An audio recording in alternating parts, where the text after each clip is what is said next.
जो यहां आएंगे अर्थात श्री राम कृष्ण के पास, उनका यह अंतिम जन्म होगा। इसका क्या अर्थ है? श्री राम कृष्ण के पास आने का क्या तात्पर्य है? यह बात ठाकुर ने स्वयं कही थी। जो यहां आएगा यह उसका अंतिम जन्म है।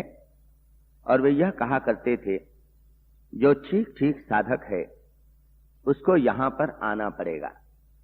ये उनके श्रीमुख के शब्द हैं। तो इसका तात्पर्य हम लोग यह लेते हैं कि जो व्यक्ति श्री राम कृष्ण देव के स्वरूप को समझने में समर्थ हुआ है, वे कौन हैं, आए हैं तो किस प्रकार से आए हैं? जैसा कि गीता में भगवान कृष्ण ने अर्जुन के समक्ष कहा, जन्म कर्म च मे दिव्यम एवं यो वेत्ति तत्वतः, जो कहा है त्यक्त्वा देहम पुनर्जन्मो नएति मामेति सोर्जुन।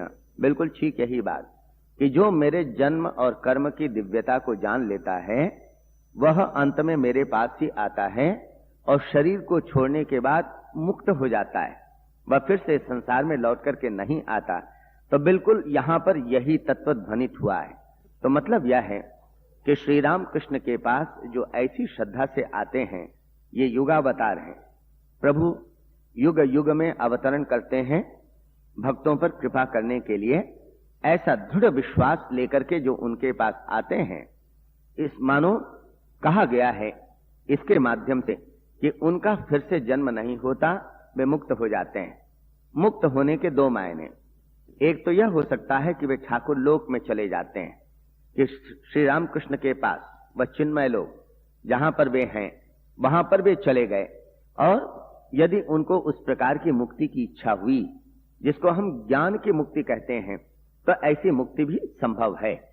मां शारदा कहा करती थी अपने भक्तों से, उन्होंने 2-3 बार यह बात कही थी, देखो मैंने ठाकुर से एक प्रतिज्ञा करवा ली। क्या प्रतिज्ञा करवा ली? वे कहती थी, बड़ी गुह्य बात है और भक्तों के लिए ही है यह गुह्य बात। वे कहती थी कि एक बार ठाकुर से मैंने कहा, इस बार तुम जो आए तुम्हारी विशेषता क्या है? ठाकुर ने पूछा शारदा से, तुम्हारा क्या मतलब है, तुम क्या विशेषता चाहती हो? नहीं, ठीक है, अन्य युगों में तुम आए, इस बार तुम रामकृष्ण के रूप से आए, तो तुम्हारी कोई एक विशेषता होनी चाहिए। श्री रामकृष्ण ने कहा, अच्छा बोलो, तुम क्या विशेषता चाहती हो? तो मां ने कहा कि मैं यह चाहती हूं कि इस बार जो भी तुम्हारे पास आए, तुम्हारी शरण में आए, तो देखो और कुछ तो नहीं, पर अंतिम समय में तुम उसके पास आकर के उसे ले जाना। ठाकुर को तथास्तु कहना पड़ा। यह श्री मां का कथन है। इसका मतलब यह है कि जिसकी ठाकुर के प्रति ऐसी आस्था युगावतार के रूप में, तो कम से कम मृत्यु के समय वे आएंगे और वे हमें पकड़ करके ले जाएंगे। तो ये इसके संदर्भ में मैंने यह बात कही। तो यह अर्थ मैं समझता हूं अपनी बुद्धि के अनुसार।